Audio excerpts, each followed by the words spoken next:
Yo, what's up everybody? It's Drewberry, and we just got some crazy balance patch changes.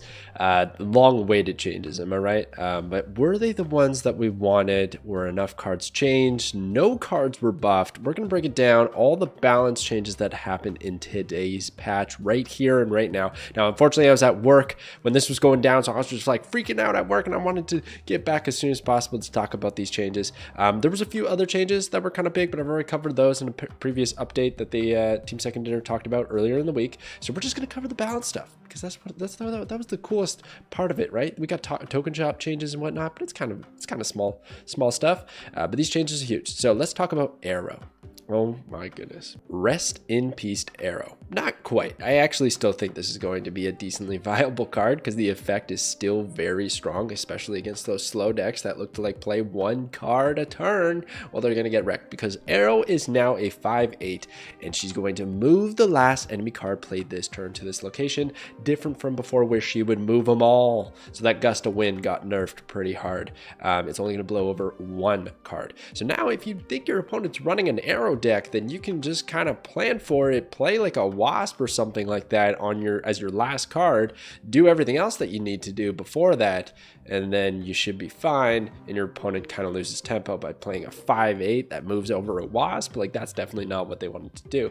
But the thing is, that's not going to happen every single time, right? That's going to happen very small amount of times, because usually on turn 6, that final turn of the game is when Aero is played, and you play your big thing or whatever it is. Maybe even turn 5 is still fine for Aero because you move that red skull, right? Like, that's like been one of the most popular uses of Aero, is to move the Taskmaster red skull thing over, and that deck is still going to live. Trust, watch, you'll see soon. And actually she almost gets a buff in that deck too, because now the extra power, the 8 power, sometimes you use this with Shuri and then you double that, and it's like now 16 power, and that's pretty sizable as well. So I don't know. I think this change is actually pretty significant for the meta, because I don't think Aero's going to be seen nearly as much as she was, but still a good option, still a good card. I'm excited that she'll still live. I'm a little bit sad because I really enjoyed Aero, and I love the variants. It's one of my favorite variants in the game. The chibi one is so good, so it's a little bit of a bummer. But yeah, I think it was a deserved nerf. I'm here for the change. It's okay. Let's get to the next one. Thanos has been changed. Now, it actually seemed from these balance patch notes that they really went after the Thanos deck over the Shuri red skull deck. I'll get into that in a second. We're going to talk about missed cards on this patch, but Thanos got smacked around in a couple of different ways. And first off, he lost 1 point of power, but honestly, that doesn't matter. I've played a lot of Thanos. It helped me get to infinite. If you saw my infinite video, you know it helped with the climb. It's helping a lot of people out, but you do not play this deck with the hopes of even playing Thanos. It's all about the stones. So losing 1 power honestly does nothing. He was already in Shang-Chi range.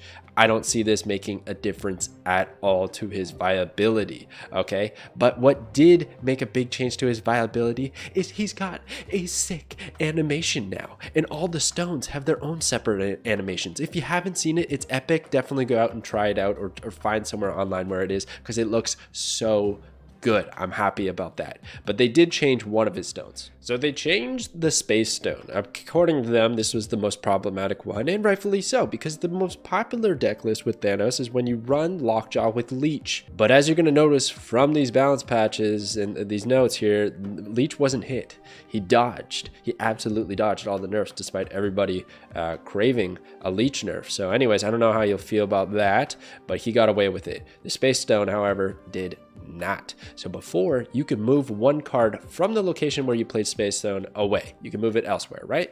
Now the new Space Stone is kind of the cloak effect, right? So on the next turn, you can move one card to the location with the Space Stone. This is a very sizable nerf to that playstyle. And just the Thanos deck in general, because it was really nice to be able to move the Lockjaw off and then do a bunch of cycles at a different location. That's the main interaction that they're hitting here. But also, just like if the Infinite came out of the Lockjaw cycle into Space Stone, you can move the Infinite away and just have power elsewhere. It was giving too much movement to these really powerful cards, and now you'd have to play those other cards at different locations and move them in, right? So maybe it still works with the Lockjaw cycle, and then you play the Space Stone elsewhere, and then you pull that in. I mean, that could still be a thing. There's still, it's not completely nerfed to the ground, but there is a change here that's going to take some adjusting to, and I don't think it's the best stone available anymore. I have to say though, the deck that helped me out the most was with Galactus, and one of the problems I was having was that you could play the Space Stone to move something if you wanted to open up that free space, but then you'd be left with the Space Stone there. You could only move one card. Now I can play the Space Stone elsewhere. Let's say like Central Park opened up and a squirrel ended up at the location I wanted to play Galactus. Well, it's no worries. I can play the Space Stone elsewhere, move that squirrel off, have an open location, and play Galactus there.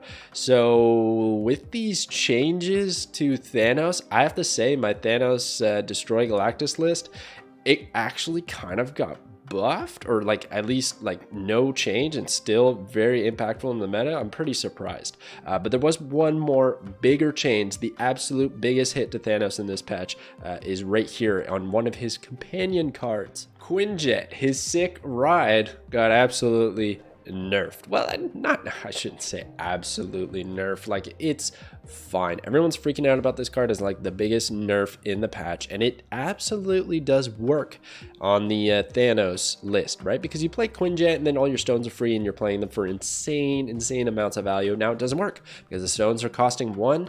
I mean, unless they unfortunately get iced or anything like that, they're going to cost 1.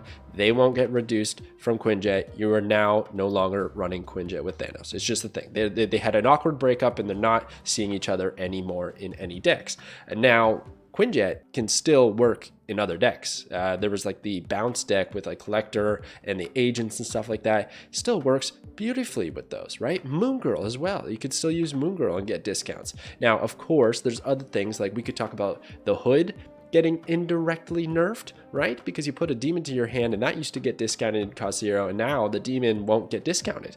So there's a few other like areas that kind of get affected by this that weren't mentioned in the patch notes, but I think for the most part, this is pretty healthy.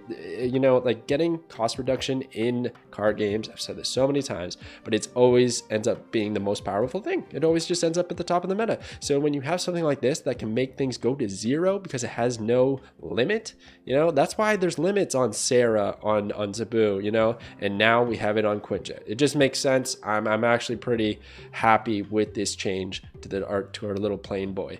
So Red Skull also got nerfed, or did he? I don't know, dude. I don't even think this is a nerf. I think it's just a middle of the wake, same thing. We're still gonna see Shuri 0. We're just gonna still see it until they do more changes, because spoiler alert, Shuri ain't on this list. She did not get nerfed. She also, with Leech, probably 2 of the most problematic cards or more frustrating cards in the game right now, absolutely dodged right under the nerf bat this patch. They went other ways, like the Quinjet on the Thanos and etc. So now we have Red Skull taking the hit for Shuri. It doesn't make sense a little bit. I mean, I mentioned that Red Skull is a bit of a problem. He's a lot of power, low cost. You know, you can easily remove his ability, right? So this actually affects, in my opinion, this affects Zero and Sauron more than it does Shuri, right? Because they're not going to be doubling the power, and the benefit from removing the ability is not, you know, you lose value. Like, it doesn't really matter anymore. Before, it used to be giving 2 power and you didn't want to do that, but now that you're only giving 1 power, you know, you give 4 and you get 13. Like, I know that almost is about the same, right? That's a 9-point difference. Whereas before, you were giving 8. Mind you, they have to fill this location, right? So we're just assuming that the location is filled. You were giving 8 and you were getting 15. That was a difference of 7. So see how there's like a weird buff mixed in here? Like, I just don't get it. I know, like, with the Shuri doubling, you go to 26 instead of 30. Okay, great.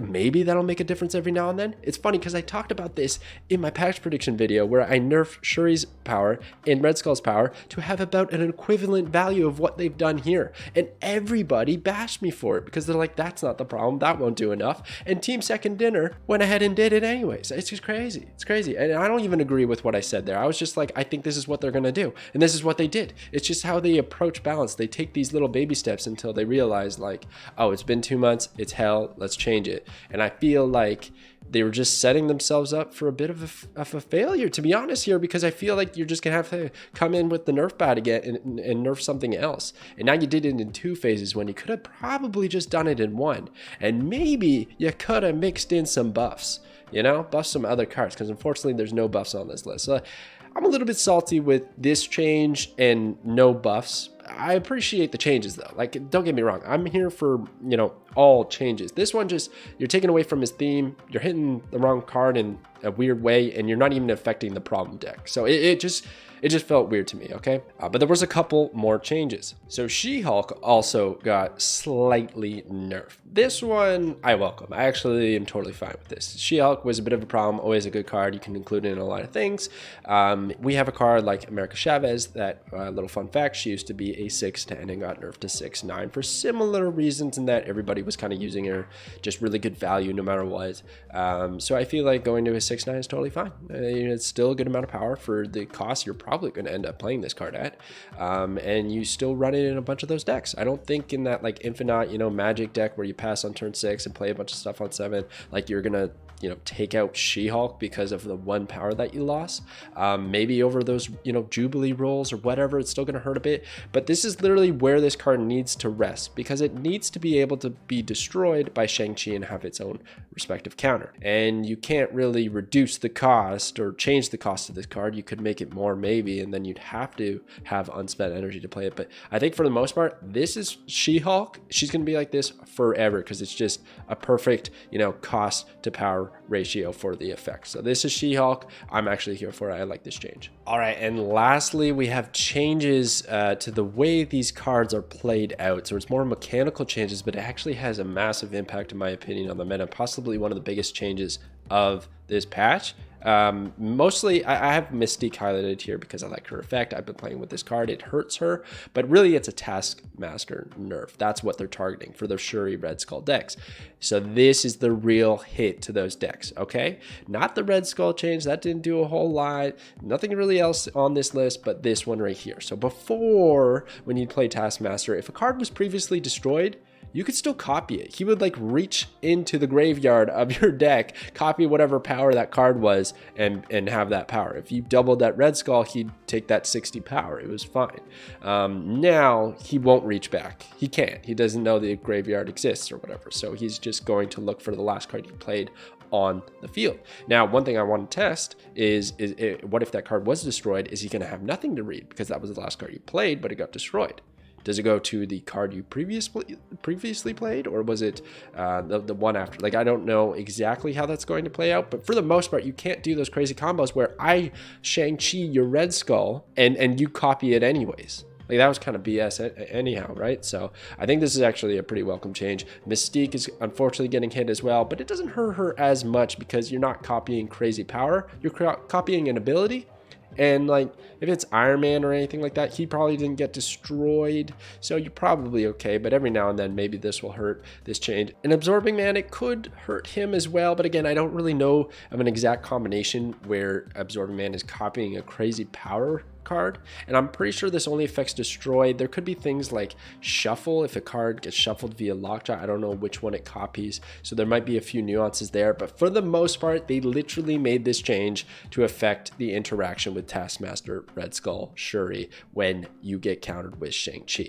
And I think that's awesome. So it's actually a pretty big Shang-Chi buff, who is already one of the better cards, one of the better tech options in the game right now, in my opinion. So that's pretty interesting. So there you go. Those are the balance changes. That's all the ones we had. We had some mechanical changes to Morbius and Null on when they actually show that they have their power. But as far as I know, that is not a change to how their power will be added up when it's in play. So it doesn't really matter. So overall, you know, these are the balance changes. Let's talk really quick about some misses. So they didn't nerf Leech. They didn't nerf him. They left him be. And I think that's probably, so the reason they gave, actually, unfortunately, from what I saw on Twitter, is the reason is that he's only run in one deck where he has a good win rate. That is probably accurate. I find a lot of the time I end up winning when my opponent plays Leech on curve. But when they play Leech, no, I shouldn't even say when they play. When they roll Leech off of Jubilee, off of Lockjaw, right? These stupid, like, or Project Pegasus is the feature location, and boom, you got a free Leech on turn 1, right? These kinds of things, it feels so bad. I literally think just from a gameplay experience of having fun in Marvel Snap, this card deserves a nerf. It's unfortunate, but it's just how it has to be. And it doesn't have to be too crazy. One of the best ideas I've seen is you just silence 2 or 3 cards in the opponent's hand. Whatever, dude, right? Maybe, and that still will create some rage quit scenarios, but it's not going to be as bad. It's not going to be as bad. So I feel like we could have looked at some options there or make some change, but they ended up leaving it, and now Lockjaw with Leech is still a thing. It's not going to be as easy because Quinjet got nerfed, so you can't throw the stones in there like crazy and get Leech out as quickly, somewhat, but I think it's still going to be a problem. You're still going to get leeched, unfortunately, on like turn 4. It's just a thing. And then lastly, I'll just talk about Shuri. I feel like Shuri is a problem. Like the power total is just kind of crazy, but I agree with the devs in that it's a tricky one to nerf. You know, you reduce her power, it doesn't really do anything, right? You increase her cost, then she's unplayable. You make her 5, she's just not going to be played. Like, what do you play on 6 that's worth sacking your turn 5? Like, I don't think it's really quite there. And then maybe you make it so it's a set amount of power that she doubles, or I don't even know. Maybe not quite doubling the power. It's hard. It's hard. If you want to keep the core theme of this card and you don't want to increase the cost, like, it's a difficult one to nerf, but it still warrants looking at because the deck, I think, is still going to be popular. And we can't just nerf several cards around one problem card every single time. You know, I find that bums me out because they're kind of dying for the sins of this one new card. And it's an expensive card when it's released, and it has all these problems. We don't even get that much play testing because it's a series 5 card. So only few players are playing with it. So the nerfs take even longer. And then the general player base finally gets their hands on it and it gets nerfed.